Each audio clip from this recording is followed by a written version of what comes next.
Pemirsa, kita lanjutkan diskusi yang sangat menarik kalau menurut saya tentang bagaimana teori dan praktik menulis di jurnal yang terindeks Scopus ini. Ya, banyak peserta juga menanyakan saya untuk ikut bergabung, tapi sekali lagi saya katakan ini kan taping atau rekaman bagi kita untuk memperkaya wawasan keilmuan, sehingga ada beberapa pihak saja yang kami undang secara khusus. Hari ini ada 3 orang yang ingin menanggapi atau katakanlah menanyakan ya berdiskusi dengan kita, yaitu 1 Pak Kans, 2 nanti Ibu Maimanah, ketiga juga Ibu Tri Hidayat. Pak Kans, kami silakan Pak ya. Terima kasih, moderator. Assalamualaikum warahmatullahi wabarakatuh. Waalaikumsalam warahmatullahi wabarakatuh. Bapak Moderator, Pak Saifuddin, Juru Pakar Scopus ya, Dr. Mursid, dan juga Profesor Irfansyah. Mudah-mudahan masih kita bisa berdialog pakar dari Unhas. Menarik tadi hasil penelitian Ibu ya, Ibu Gusti. Dalam penulisan apa yang disampaikan tadi oleh Pak Dr. Mursid, saya kira itu ideal Scopus internasional ya. Jadi kami terima kasih sekali karena ada tambahan-tambahan ilmu. Sebelumnya saya perkenalkan dulu, saya dari Universitas Ibnu Khaldun. Memang ada saya 2 kali saya masuk di di Scopus, tapi saya ada tambahan baru ini, yaitu dari Profesor Irfansyah. Ternyata empirik itu dalam diskusi itu mengungkapkan dulu hasil-hasil riset kita karena banyak realitas di sana. Baru kemudian teorinya, jadi terbalik. Jadi terima kasih Profesor Irfansyah. Ada hal yang baru bagi saya. Kemudian saya mau tanya kepada Dr. Mursid. Dalam hasil penelitian itu tadi kan ada yang disebut bahwa putusan Mahkamah Pengadilan Agama itu lebih banyak first take. Kalau saya lihat first take itu kan perilaku dari yang tergugat, bahwa dia tidak hadir di dalam pengadilan. Nah, menarik sekali tadi kalau itu dikaji secara dalam dari psikologi. Ya, karena ini empirik benar, ini menyangkut perilaku. Nah, apakah ada kaitannya? Sebab di dalam makalah tadi itu, di dalam yang disampaikan oleh Ibu Gusti tadi, ya mohon maaf ya Bu, saya belum baca secara dalam sampai ada kesimpulan bahwa banyak putusan first take di pengadilan karena perceraian itu, COVID. Nah, di mana hubungannya? Apakah perlu diuraikan juga Pak Mursid? Hubungannya itu bahwa first take dengan COVID, gitu. Karena itu sangat menarik sebenarnya. Kemudian karena topiknya sangat menarik ini, saya juga senang ini, karena saya juga sebelum COVID saya melakukan penelitian mengenai perceraian. Ternyata angka perceraian itu tidak hanya COVID, bahkan lebih sedikit, tapi lebih banyak sebelum COVID itu banyak sekali. Saya meneliti 5 pengadilan agama di Jakarta, 3, 4. Itu karena faktor digital, medsos. Ya, nah ini menurut saya, apakah Pak Mursid di dalam satu penelitian itu perlu diungkapkan supaya ada hasilnya itu di simpulan itu, bahwa kita berkesimpulan bahwa putusan first take itu lebih banyak. Nah, itu saja Pak Mursid. Terima kasih banyak. Oke, ya Pak Kons, makasih atas pertanyaannya.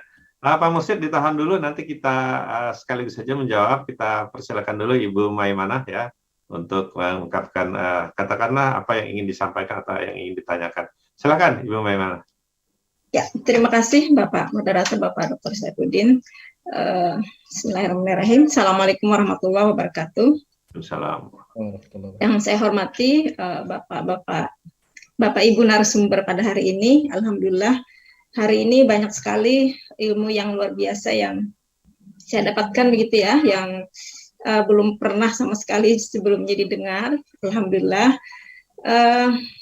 ada beberapa hal yang menurut saya penting untuk saya ketahui lebih lanjut begitu ya. Sebenarnya sederhana saja.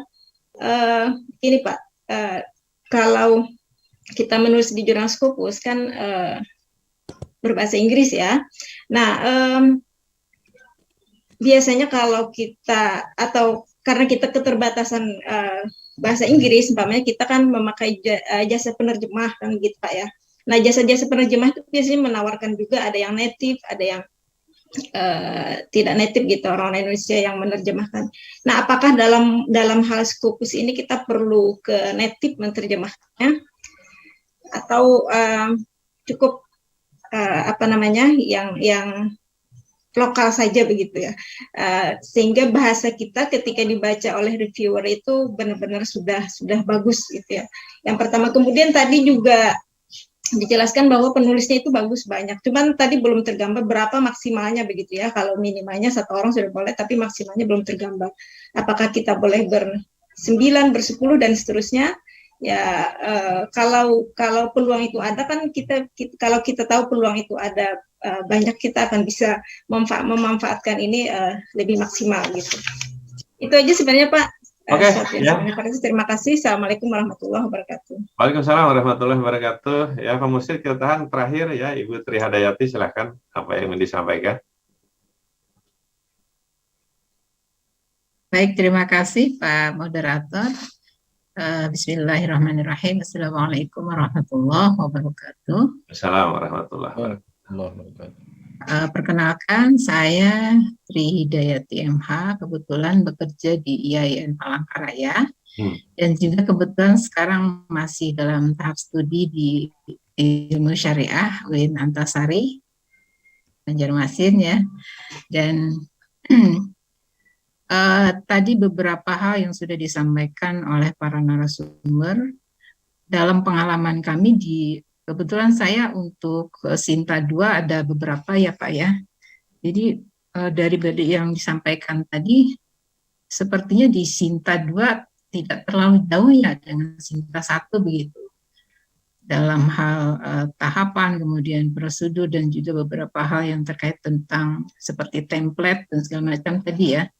Mungkin ini bisa diperjelas Pak, karena saya belum punya Scopus ya.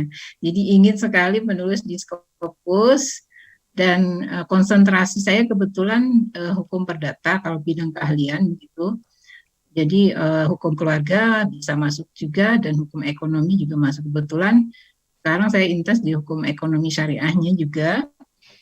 Nah, berkaitan dengan itu, di skop yang ada di Samarah ini, saya perhatikan ada beberapa artikel yang di tipsnya itu, ada beberapa ya yang fokusnya ke ekonomi syariah ya Pak ya. Nah, mungkin bisa dijelaskan di sini batasan, atau mungkin karena dia hukum Islam secara umum mungkin ya, jadi bisa masuk di situ, atau seperti apa mungkin batasannya, bisa dijelaskan hal itu.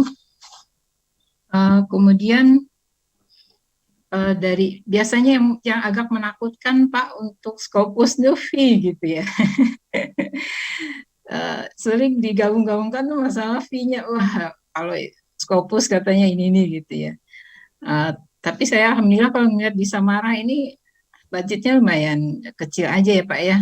Mudah-mudahan memang seperti itu, atau bagaimana mungkin bisa diperjelas ya Pak. Iya. Mohon maaf. Oke, ya, Bu Tri. Terima kasih. Assalamualaikum warahmatullahi wabarakatuh. Waalaikumsalam warahmatullahi wabarakatuh.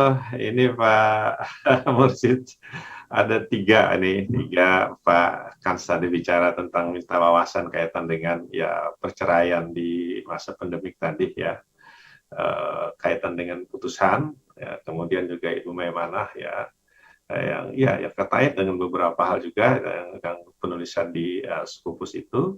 Ya, terakhir Ibu Tri Hadayati juga, ini buka dapur juga dibuka nih, kalau memang istilahnya bayarannya itu mahal atau relatif ya di dalam tanda petik ya, untuk kemudian kita membayar di jurnal Scopus, terkait juga dengan beberapa karakteristik di proses Sinta 2 ke Sinta 1 itu.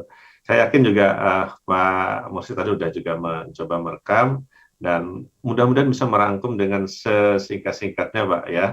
Nanti kita, kalaupun nanti ada peserta yang tidak puas, kita akan ada chapter 2 nanti bicara tentang yang lebih detail lagi tentang katakanlah menulis di jurnal Scopus ini.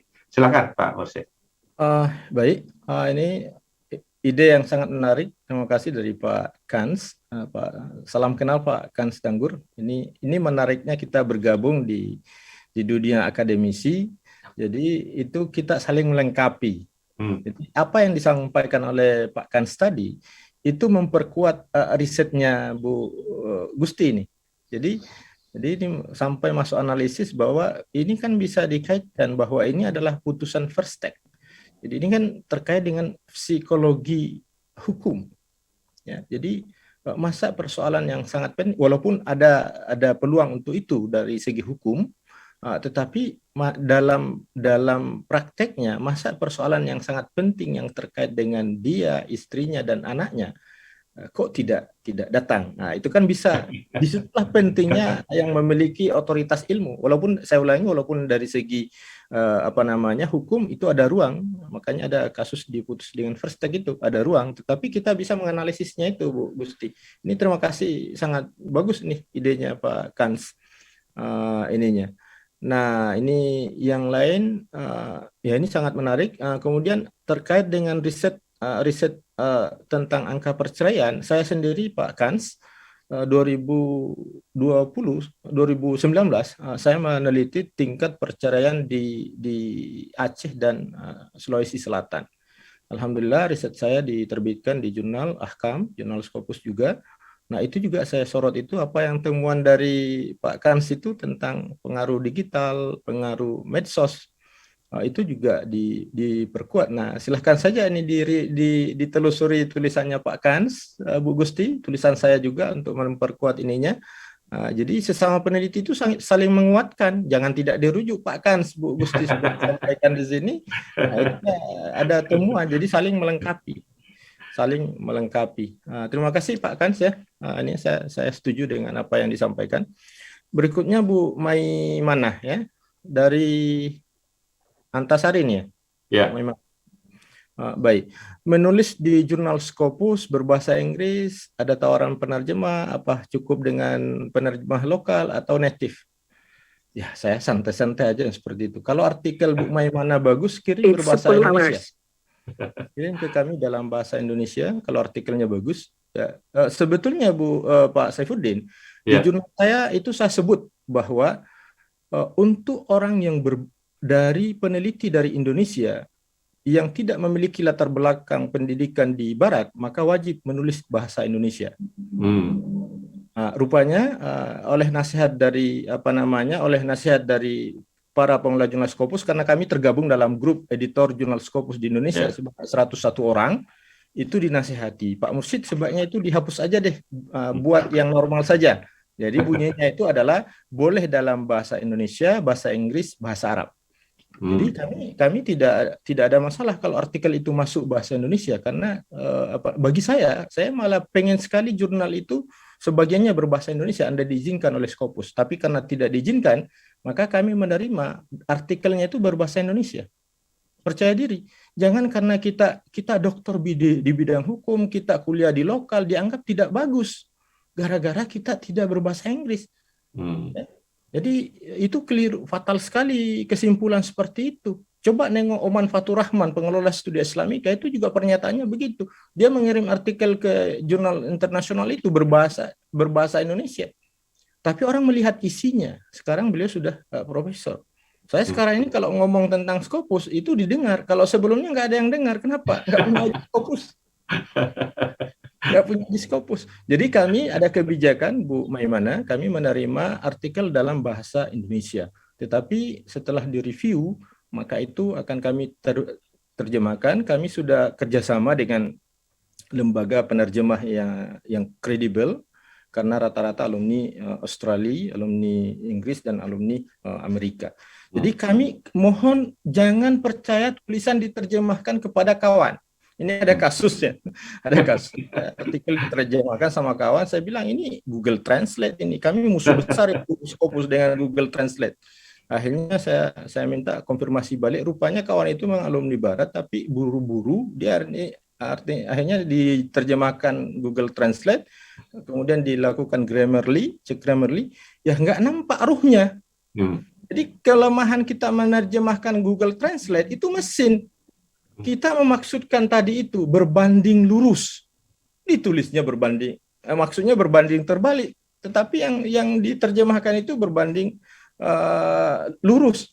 Begitu pula sebaliknya. Ya, jadi penggunaan Google Translate sekarang itu semakin mendekati, tetapi ruhnya tidak ada. Oleh karena itu kami buat kebijakan, penulis Indonesia silahkan menulis di jurnal kami dalam bahasa Indonesia. Setelah direview, maka itu akan diterjemahkan dan ada tim ininya. Saya pikir tidak mahal sekali. Sampai hari ini kami kerjasama di angka 80.000 per lembar. Ininya. Jadi daripada menerjemahkan ke yang lain, ya submit bahasa Indonesia saja, Bu Maimana, kalau mau tertarik menulis di jurnal Samara. Nanti kalau artikelnya bagus, direview, maka itu akan diterjemahkan oleh tim kami, tentu dengan biayanya transparan. Itu sampai hari ini masih disetujui 80.000 per halaman, tinggal dikalikan saja ininya. Kemudian berapa maksimal penulis? Ya, sekarang ini kebijakan Scopus itu minimal penulis itu 2. Tidak ada angka maksimal. Tidak ada angka maksimal, tetapi ada rasio. Kalau dia terkait dengan riset kedokteran, ya, riset saintis, maka 100 pun itu sekarang sudah lazim. Karena itu dilakukan oleh banyak orang. Ya, jadi kalau di kedokteran, di sains, fisika, itu diperbolehkan sampai 100. Dan kami sudah diberikan contoh-contoh seperti itu, rasionalnya. Tetapi dalam kajian sosiologis, ya, social science, ya, termasuk art and humanity, ya, kita masuk di dalam ini, religious studies, ya, mungkin di bawah 10, di 10 ke bawah itu, 10 itu sudah maksimal. Ya. Jadi jangan juga, masa sih yang ini penulisnya banyak sekali. Ya, kami toleransi sampai 10 itu masih ditoleransi dan itu tidak ada masalah. Ininya karena riset yang bagus itu adalah riset yang kolaboratif. Ya, perhatikan kebijakan negara, riset yang didanai itu yang besar adalah riset kolaboratif. Ya, itu juga di jurnal seperti itu, riset yang bagus itu adalah riset kolaboratif. Berikutnya itu ya dari Bu Maimana ya. Ya. Saya lanjut ke Bu Tri Hidayat ya. Ya. Jadi kalau sudah sering menulis di Sinta 2, ya itu kan angka-angka ini ya, angka-angka ini Bu Tri ya. Kalau saya sampaikan penilaian itu untuk sebuah jurnal itu Sinta 2 dengan Sinta 1. Sinta 2 itu 70 sampai 85 skornya. Ya, itu Sinta 2. Sinta 1 itu 86 sampai 100. Jadi memang sangat dekat. Tetapi ya sekarang ini tidak akan sampai jurnal itu ke Sinta 1 kalau dia tidak terindeks oleh Scopus. Artinya Bu Tri, kalau mau menaikkan level yang semula rujukannya tadi itu menulis di Sinta 2, ya berarti sudah levelnya itu rujukannya sudah terindeks Scopus. Itu saja bedanya. Tulislah dalam bahasa Indonesia, jangan khawatir. Ya, jangan risau, percaya diri saja, ya, karena setiap orang itu pasti memiliki keunggulan. Jadi tinggal di ritmenya saja, sudah terbiasa menulis Sinta 2. Nah sekarang coba cara saya sebetulnya adalah baca sekitar 5 sampai 10 artikel di jurnal Scopus, insya Allah dapat clue-nya. Dapat clue-nya. Jadi learning by doing. Jadi jangan mendengar banyak dari orang lain, baca saja. Saya Pak Saifuddin ketika jurnal saya submit ke Scopus itu posisinya Sinta 3. Ya, dalam beberapa penilaian itu kawan-kawan nggak habis pikir kok berani Sinta 3. Mohon maaf, ketika itu jurnal saya masih berbahasa Indonesia. 100% masih berbahasa Indonesia, kok berani ke bahasa Inggris. Nah, suatu ketika saya ikut pelatihan workshop jurnal internasional menuju Scopus yang dilakukan Dikti, ketemu langsung lewat online oleh senior konsultan Scopus, Van Zevelen. Saya langsung tanya, how do you see my journal? Is it possible to index by Scopus? Langsung dia tengok, ya, it's possible. Ya, itu yang dia sampaikan. Nah, itu clue-nya. Ya, nah, kemudian ada clue-nya diberikan bahwa jurnal Scopus itu minimal judul abstrak keyword berbahasa Inggris. Saya kemudian menyiapkan itu satu isu, saya siapkan pokoknya cukup judul abstrak keyword. Saya kirim karena saya orangnya ya tidak nothing tulus aja, nggak ada beban kan, tidak ada yang marah kalau kita submit Scopus ditolak, paling ditertawai. Alhamdulillah tembus Scopus dan tidak ada catatan perbaikan dan diproses hanya 5 bulan. Jadi percaya diri Bu Tri, nulis saja. Nah di Skop Samara itu kalau di Fakultas Syariah dan Hukum dapat semua, itu aja kuncinya. Hmm. Jadi kalau di Fakultas Syariah dan Hukum itu semua dapat. Ya, hukum pun hukum umum silahkan, tetapi tentu ada perlu ditambahkan analisis hukum Islamnya, kan tidak jauh berbeda antara hukum umum dengan hukum Islam, ya.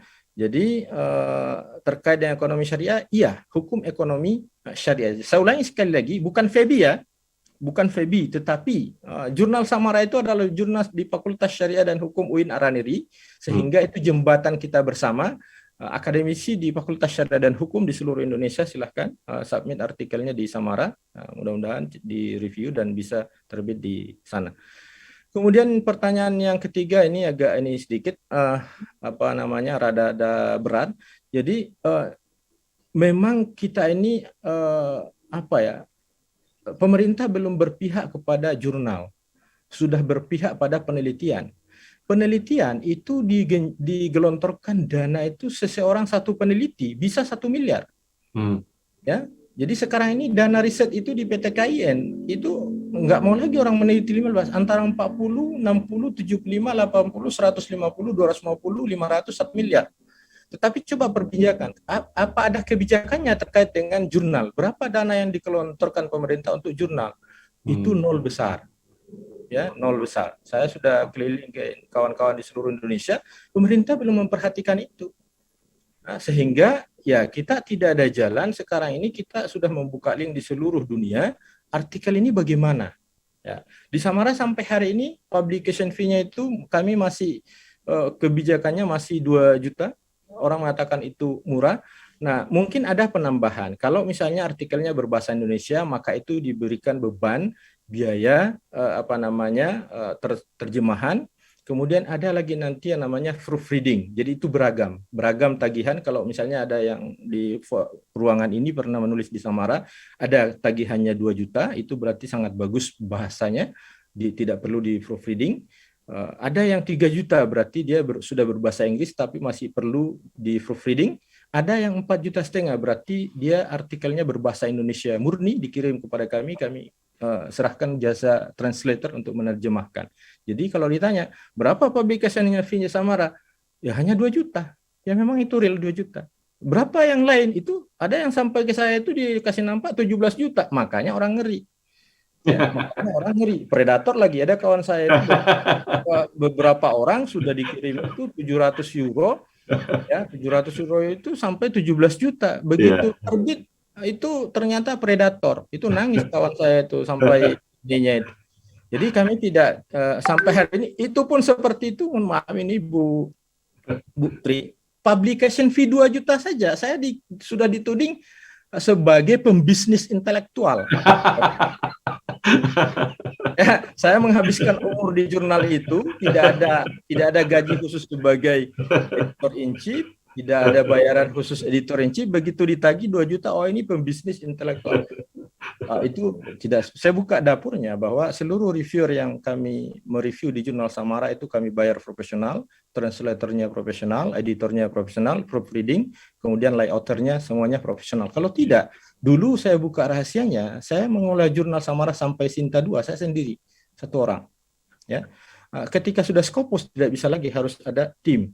Ya, oleh karena itu kami menaikkan sejak Samara Scopus, maka kami menaikkan ada publication fee sebesar 2 juta tersebut, itu untuk membayar secara profesional orang-orang yang terlibat sampai jurnal artikel Bapak Ibu itu terbit di Samara itu panjang prosesnya, panjang sekali. Saya pikir itu yang bisa saya sampaikan. Baik ya Pak Mursyid Jawas, ini benar-benar jelas apa yang Pak Mursyid sampaikan ya. Saya pikir bisa kita cerna ya, dan lugas juga, dan bukan saja untuk menulis tapi bagaimana juga untuk mengelola jurnal ya, perjuangan Samara juga. Dan memang saya yakin dari kepiawaian Pak Mursyid Jawas ini ya, ini memang betul-betul jadi mursyid nih dalam ilmu tarekat kita Pak. Nanti saya berguru Pak ya. Baik, peserta yang ada di Zoom meeting, pemirsa kita yang dimanapun berada bisa mengakses nanti ya katakanlah acara diskusi khusus kita di Tetelen Sebanua. kami mohon maaf karena keterbatasan waktu kita tidak bisa melanjutkan, dan insya Allah nanti kita akan buka di chapter-chapter berikutnya. Nanti kita pretele ya, nanti barangkali kita pertama nanti bisa bicara soal strategi, yang kedua kita bicara nanti soal kontennya. Ya, ada banyak varian di konten tadi. Barangkali seperti novelty juga ya, standing author juga tadi yang ditanyakan ya di chat itu juga.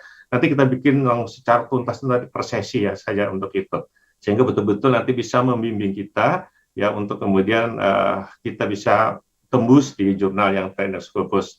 Nah, sebelum saya tutup, saya mohon maaf ya kalau ada kekurangannya, dan apa yang disampaikan oleh Pak Mursyid di awal tadi ya, dikatakan beliau bahwa sekali layar terkembang jangan surut ke belakang ya. Bahasanya seperti itulah. Artinya begini, Scopus ya itu jangan ditakuti, tetapi didekati dan dicintai saja. Sehingga nanti kita mencoba menulis terus saja. Ada kegagalan, anggap saja itu sukses yang tertunda, biasa saja. Dan setiap yang direview yang seperti dikatakan oleh Prof. Irwan juga ya, juga oleh Pak Mursyid juga tadi mengatakan, itu adalah sebenarnya kebaikan yang akan kita dapatkan. Jadi jangan anggap catatan-catatan reviewer itu yaitu kemudian menohok kita, tetapi itu adalah memperbaiki kita semua. Terima kasih atas apresiasinya, dan mohon maaf, insya Allah kita akan jumpa lagi di chapter berikutnya di Lensa Banua edisi khusus diskusi yang intensif. Assalamualaikum warahmatullahi wabarakatuh. Waalaikumsalam warahmatullahi wabarakatuh.